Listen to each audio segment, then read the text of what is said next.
Most beginners buy the wrong ESP32 board, not because they are lazy, not because they are bad engineers, but because the internet keeps giving terrible advice. You watch one tutorial, you buy the same board, then 3 weeks later, your Wi-Fi randomly disconnects, Bluetooth becomes unstable, your battery dies overnight, or the board literally cannot support your project, and suddenly, you realize there are like 50 different ESP boards online. ESP32, S3, C3, 66, H2, P4, XIAO, LILYGO, M5 stack, Wemos, and nobody explains what actually matters. So today, I'm going to save you months of frustration and probably a lot of money, because after working on real embedded products and building hardware startups and also teaching robotics students, I realized something shocking. Most ESP32 recommendations on YouTube are completely wrong. Before ESP chips, wireless embedded systems were painful. You needed expensive Wi-Fi modules, complex setups, messy wiring, and honestly, it scared a lot of beginners away from IoT. Then the ESP8266 arrived and completely changed embedded systems forever. Suddenly, students,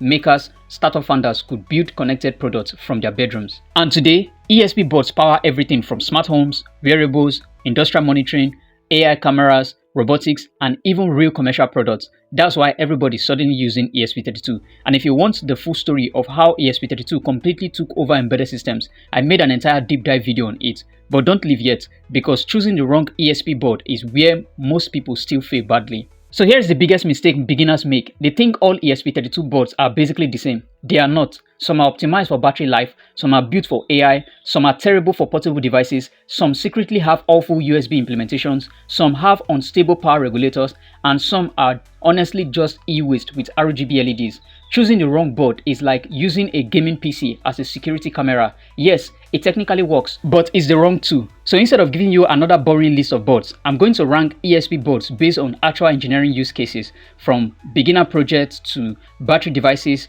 AI systems, displays, robotics, smart homes, and even the best ESPs that are good for real product development. Let's start with the grandfather, the ESP8266. Now, a lot of people online either call this thing obsolete or pretend it's still perfect for everything. The truth is somewhere in the middle. If you are building simple IoT projects, LED controllers, Wi-Fi sensors, basic automation, the ESP8266 is still amazing. It's cheap, it's simple, reliable, and the community support is massive. Boards like the Wemos D1 Mini and Node MCU became legendary for a reason. But once you need Bluetooth, AI, audio, heavy multitasking, advanced displays, you will hit its limits quickly, and that's where ESP32 takes over. Now this is where things become confusing, because ESP32 is no longer one chip. It is now an entire ecosystem, and honestly, ESP naming system is a nightmare for beginners. So let me simplify it. See, the original ESP32 is still the king of balance because it has dual-core processor, Wi-Fi, Bluetooth, lots of GPIO, great performance, and it's ridiculously affordable. And if you only buy one ESP board after watching this video, a good ESP32 DevKit is probably the safest choice you can make, not because it is the newest, but because it solves almost everything. The ESP32 S3 is where things start becoming serious. This chip is built for AI, voice processing, computer vision, displays, and edge computing. It includes vector instructions that massively improve AI workloads. So if you want wake word detection, camera projects, LVGL interfaces, tiny AI systems, the S3 is the best choice. Then we have the ESP3266. The ESP3266 is a future-focused option. It introduces you to Wi-Fi 6, Thread, Zigbee, and Matter support. And this matters a lot because smart homes are moving toward Matter very quickly. So if you are building future-ready smart home products, the ESP3266 is worth paying attention to. For absolute beginners, the Wemos D1 is still one of my favorite boards ever made because it's cheap, it's small, and it's reliable. It has a huge community support, and the Shield ecosystem is fantastic. But please, don't buy the cheapest clone you find online. Some clones use terrible voltage regulators and unstable USB chips, and that's why beginners constantly get disconnect issues. Then if you care about professional prototyping, the Adafruit Feather is elite. The documentation is excellent, the ecosystem is clean, the accessories fit properly,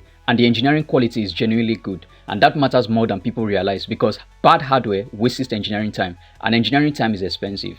The Seed Studio XIAO boards are ridiculously small, and honestly, they are one of the best options for compact embedded products. The ESP32 S3 Sense version even includes a camera. This tiny board can run computer vision, and that's totally insane. Now, if you love building cyberpunk looking gadgets, then the LILYGO is the right way to go. They make some of the widest ESP devices online, such as keyboard communicators, mini cyber decks, wearables, display modules, SIM-enabled boards, and they feel like hacker hardware from the future. Then when you talk about ecosystem, M5 Stack might honestly have the best ecosystem overall, especially for education, rapid prototyping, and industrial demos. The modular system is brilliant, no messy jumper wires, no ugly breadboards, just clean stackable modules. The only downside of M5 Stack is that they are very expensive. Now let me save you from the mistakes that destroy beginner projects. Mistake number 1, buying boards based on hype instead of project requirements. Mistake number 2, buying ultra cheap clones. Mistake number 3, ignoring power consumption. Mistake number 4, assuming all ESP32 pins behave the same way. This one is way more dangerous than people realize. Some ESP32 pins can completely break boot mode, can even cause random startup failures, or silently ruin your project. I actually made an entire video exposing the ESP32 pins engineers constantly misuse, and honestly, it will save you hours of debugging. So if you want to watch these particular videos to know the right ESP32 pins to use for your project, click on the video in the top right corner. So guys, here's the final recommendation on the exact ESP board to use for your given project. So I've prepared this table to guide you on the right board to use for any particular project that you're working on.